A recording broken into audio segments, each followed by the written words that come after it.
Olá, olá você que resolveu clicar neste vídeo.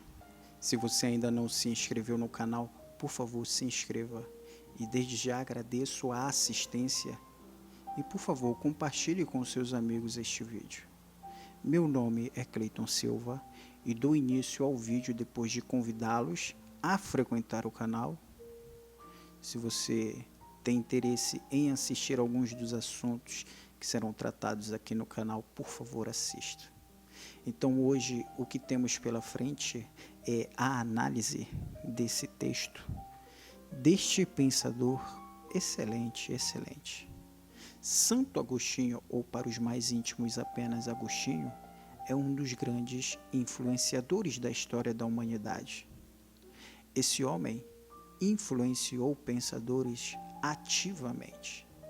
E ele foi uma unanimidade quase absoluta durante uns 600 a 800 anos depois de sua morte. Quer dizer, esse homem viveu no século IV depois de Cristo e a influência dele vai embora pela Idade Média, vai embora mesmo e chega até os dias de hoje. Mas ele foi quase que absoluto até o século XI ao século XIII, onde começam a surgir uma série de outros pensadores, e que principalmente os escritos e os pensadores árabes e os escritos de Aristóteles vão entrando na Europa medieval do século X ao XII. Até aí, Santo Agostinho era uma unanimidade, é uma palavra forte, mas ele era um nome forte, um dos grandes pensadores, uma referência.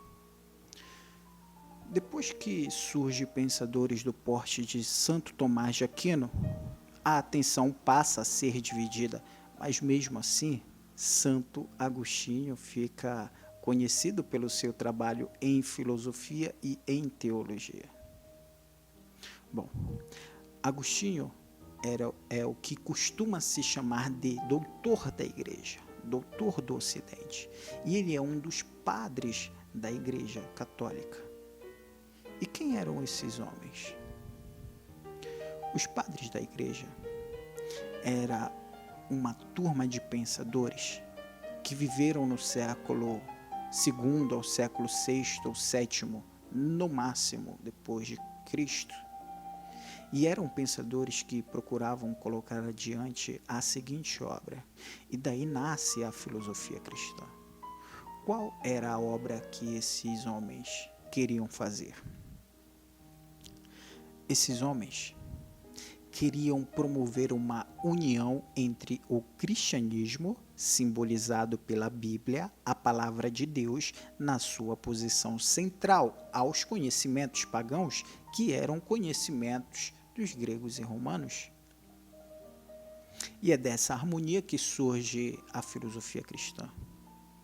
Esse trabalho quem fez foram os padres da Igreja Católica, e que dentre os quais estava o Santo Agostinho. Tudo bem, mas me cite aí outros padres da Igreja Católica só para eu ter uma referência. Eu posso citar, por exemplo, Orígenes de Alexandria, posso citar São Gregório de Nissa, posso citar Santo Ambrósio, posso citar São Boécio. São uma vintena de pensadores que se dedicaram a essa obra. É claro, por trás dessa obra existia um esforço de conversão. Quer dizer, esses pensadores, o que eles queriam muito era aproximar o cristianismo daqueles gregos e romanos, buscando convertê-los. Então, é claro, esse esforço estava inserido nesse contexto. Também inserido no contexto, principalmente os primeiros padres, de defender o cristianismo católico, fazendo uma apologia do cristianismo diante das sociedades gregas e romanas, que em muitos casos perseguia os cristãos. Isso em Roma é clássico. Antes do cristianismo ser reconhecido, havia uma luta feroz contra os cristãos. Então, estes pensadores também tinham a preocupação de fazer a chamada apologia do cristianismo, certo? Só contextualizando. Outras contextualizações. Santo Agostinho, em especial, mas os outros também, é responsável por uma inversão muito interessante na história do conhecimento, que é assim. Nos gregos e romanos, de um modo geral, a reflexão sobre Deus estava inserida na filosofia. Então, era papel da filosofia pensar sobre Deus. Deus era um objeto da filosofia, mas Deus não era propriamente a finalidade da filosofia. Quer dizer, não era o objetivo do filósofo Deus. Isso não era óbvio e claro. Quando Aristóteles fala, por exemplo, sobre a ética, ou quando Platão procura construir a cidade ideal na República, eles não falam de Deus. A questão de Deus não é colocada. A organização da cidade ou a convivência humana não precisa refletir sobre Deus. E não que eles fossem ateus, a questão não é essa, simplesmente Deus não é o centro e nem a finalidade da reflexão filosófica. Pois bem, a filosofia cristã promove uma inversão do tipo, se para a filosofia grega e romana Deus era uma parte da filosofia, nos cristãos Deus era a finalidade da filosofia, o que faz da filosofia uma espécie de instrumento para encontrar Deus. Se você preferir, a questão é assim, você tem entre os gregos uma filosofia e uma teologia, quer dizer, do grego theos, Deus, teologia, estudo de Deus. Mas entre os gregos a teologia estava dentro da filosofia. Pois bem, com os cristãos a teologia se separa da filosofia e eles transformam a filosofia num instrumento para estudar a teologia. E a teologia é um fim em si, ela termina nela mesma.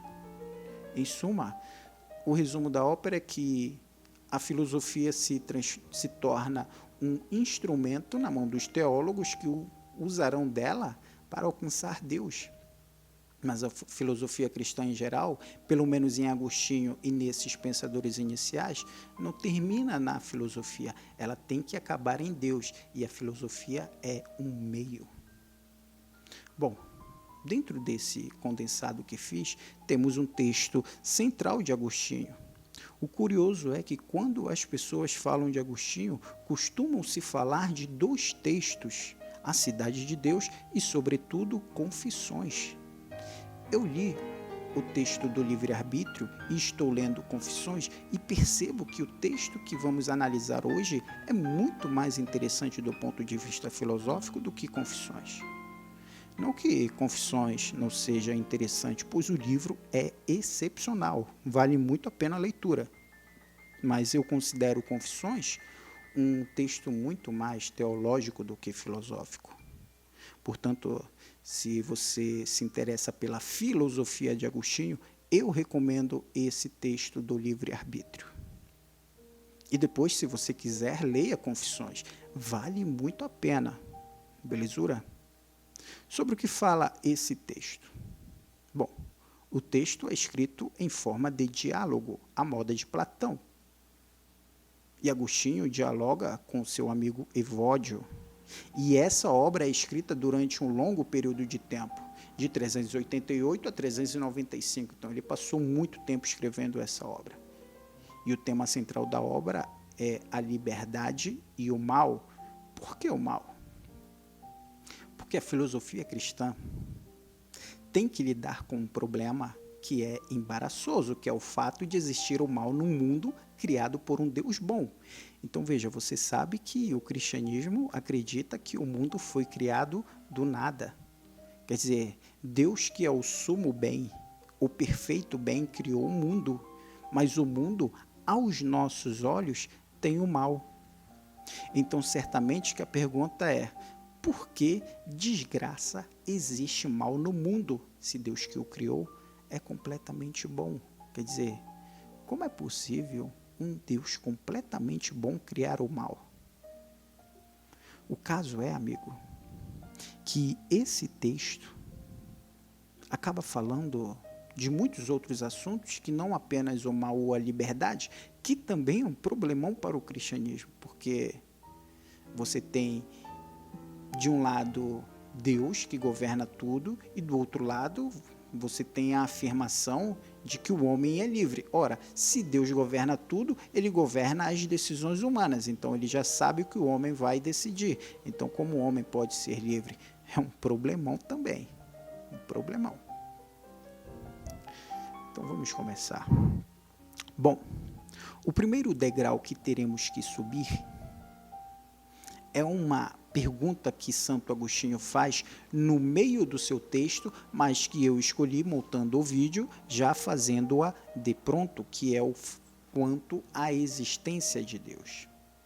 Acontece que, se não ficar demonstrado a existência de Deus, pode parecer para nós que toda reflexão se torna perecível. Então, como poderemos demonstrar a existência de Deus? Olha, isso é uma prova longa, não se desconcentre. O primeiro ponto que teremos que analisar é sobre o homem. Afirmo, ponto 1, o homem é um ser mutável, é um ser que muda, e o homem é um ser finito, é um ser que acaba. Infelizmente, nós vamos morrer, vamos acabar, pelo menos no mundo. Quanto a isso, parece não haver discussão, mas é muito claro isso. Ponto 2. E aqui o bicho começa a pegar. Olhemos atentamente para o mundo, concentra comigo. Se nós começarmos a reparar no mundo, o que nós iremos notar?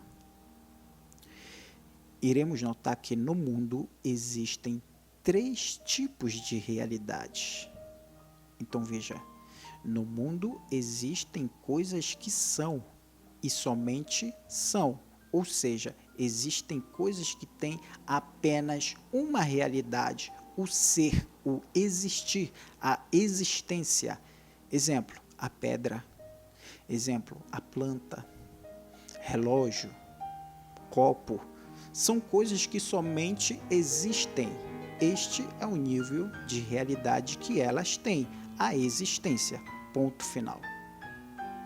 No mundo também tem coisas que, além de existir, vivem. Exemplo, gato. Exemplo, cachorro. Jacaré.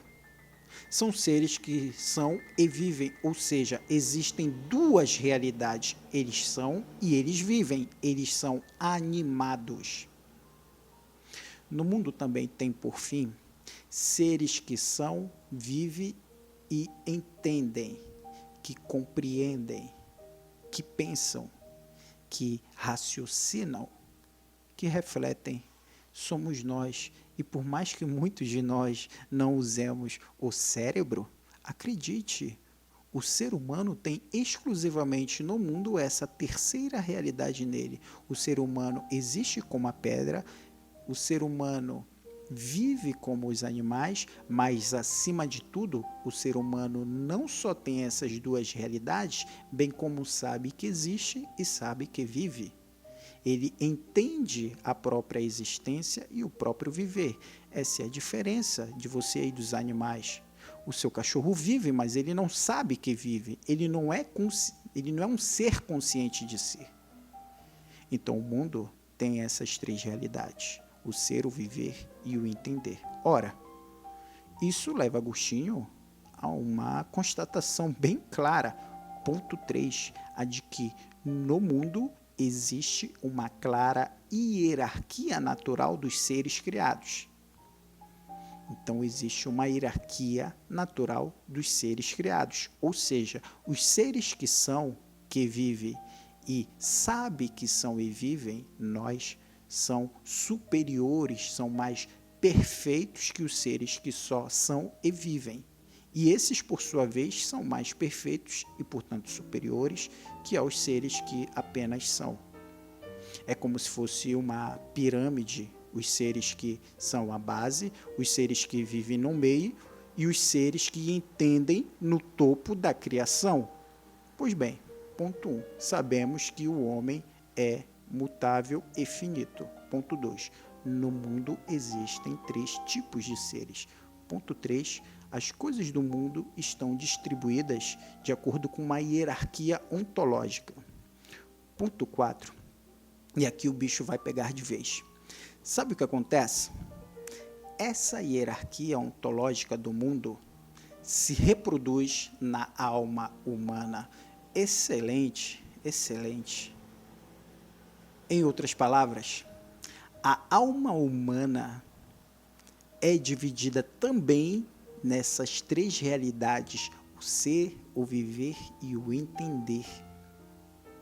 E a cada uma dessas realidades dentro da alma humana corresponde a uma hierarquia, certo? Mas isso eu deixarei para explicar no próximo vídeo. Por enquanto, ficaremos aqui. Espero que você tenha gostado e, se gostou, deixe uma curtida, compartilhe com seus amigos e se inscreva no canal.